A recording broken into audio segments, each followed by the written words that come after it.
I'm so tired of my ex-husband's wife wanting to be my friend just because he cheated on us both. I don't understand why I'm in this situation, and honestly, I'm frustrated because even my own family tells me I'm the bad one here. I just need to vent, and I don't need any advice or someone telling me do this. I think you should tell her this, or I would write her this or that. More than 17 years ago, my ex-husband cheated on me with a woman I didn't know, but she knew me. He left me for her when our only daughter was a baby, and I just moved on with my life. I was never going to fight for a man who makes immature decisions without thinking about the consequences. He married that woman, and I continued with my life, preferring a healthy co-parenting situation for my daughter. He never showed remorse and even told me that our relationship was always a mistake and that she was the love of his life. That helped me realize he was a complete jerk, and I didn't need a man like that in my life. Now, he has cheated on her, and for some reason, this woman, who always had a cold and distant relationship with me, insists on talking to me every day. I found out about the infidelity from my daughter, who wasn't affected by it, so I didn't think much about it. The only thing that concerned me was whether he could continue having our daughter at his house on weekends as usual. But his wife started sending me messages explaining what happened when I never asked her to. In the past, I only spoke to her if her husband didn't respond to my texts about our daughter. It's obvious she needs someone to talk to, and even when I respond with short, dry answers, she still sends me long voice notes explaining everything. I get that she needs to vent about her husband's infidelity, but why me? I don't want to be rude, but I really don't care about how she or he feels. In one of her audios, she said, "You know how I feel now." Like, I guess? But that was 17 years ago. It's not the same. To be 100% honest, she can't compare her situation to mine at all. A woman who had just given birth and was told by her husband that he'd been cheating on her for a long time with another woman who wasn't boring in bed and knew how to appreciate him, versus a woman who knew her husband was unfaithful and chose to marry him anyway. Anyway, I've tried to ignore her as much as possible, but when I talk to my family or friends about it, most of them say things like, "Oh, but she must feel lonely. She wasn't to blame for being the other woman. I think you should be more empathetic. We all need someone to talk to," or my personal favorite, "She's not to blame for him being a cheater. You should understand her because she needs help." I understand that she isn't to blame and that he's the cheater, but she, a fully grown adult at the time, chose to marry a man she knew was cheating on his pregnant wife. So why should I be responsible for helping her when she never told me, "Hey, your husband is sleeping with me, and that's really messed up because he's married to you"? That's what I would have done if a married man had flirted with me. Now, if she didn't do any of that, why should I, as a feminist, feel obligated to be her friend? It doesn't make sense, and the worst part is that almost all the women around me tell me I should help her and listen to her, even though I don't want to or feel any empathy for her or for him. I think she and my ex knew exactly what they were getting into. I don't understand why I should be her free therapist now. Being cheated on is not my entire identity. I don't need to talk about it 24/7 with her. I've chosen to ignore her, and that's what I'm going to keep doing, even if it makes me a bad feminist for not feeling empathetic. Edit, no, I can't block her because she still lives with him, and I need her contact information in case of an emergency with my daughter.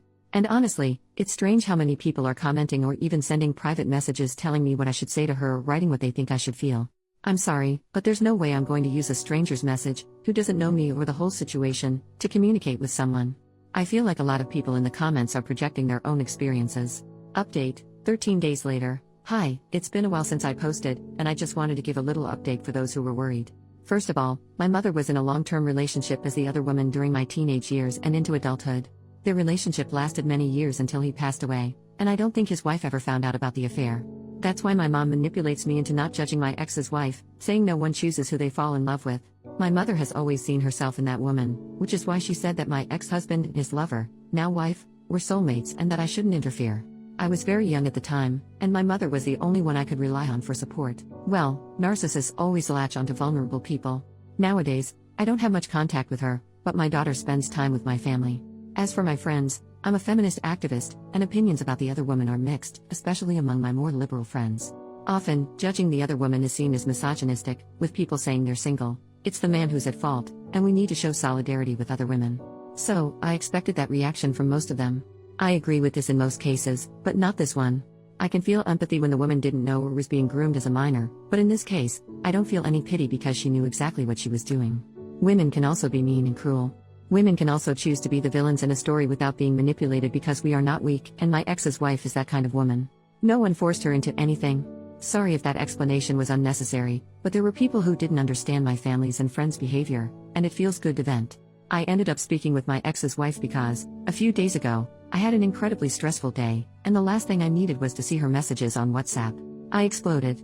I had planned to continue ignoring her, but that day, I was upset about work, and I ended up telling her everything.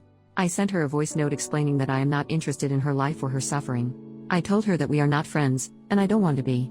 She never apologized to me, and now she expects me to bond with her over being cheated on by the same man. I said other things too, and while I wish I could post the voice notes here, they were over 5 minutes of me telling her that our situations are not the same. It was probably the greatest catharsis I've ever had. She got upset, and we argued. It was exhausting, and the last thing I want is conflict after 17 years of peaceful co-parenting. I know they won't get divorced, which means she'll remain in my life, so I sent my ex a message with one of her voice notes. I went through them all, and she never once apologized. Not that I need her apology, I don't care, but people asked. The messages were just complaints and attempts to have me join her in venting about him or being her unpaid therapist. I told my ex he needed to tell his wife to back off and see a therapist. He apologized and said they're working on their marriage, and she's still feeling angry and insecure, obviously. Since I went through the same thing, she felt we could bond over it. He mentioned that they started attending online workshops run by some couple teaching people how to get over infidelity. Sometimes I'm envious of people who can scam others so easily. I told him that I am not friends with her, and this is affecting our co-parenting. He needed to put a stop to it if she didn't understand my words. He reluctantly agreed to speak to her, and I've gone 3 days without hearing from her, except for a message today telling me that my daughter was asleep at their house. I guess it worked. I don't care whether they have a happy or miserable marriage. I don't care if she's happy knowing he cheated on her but stayed. I just want to live in peace without dealing with people in their 40s who still act like they're in high school.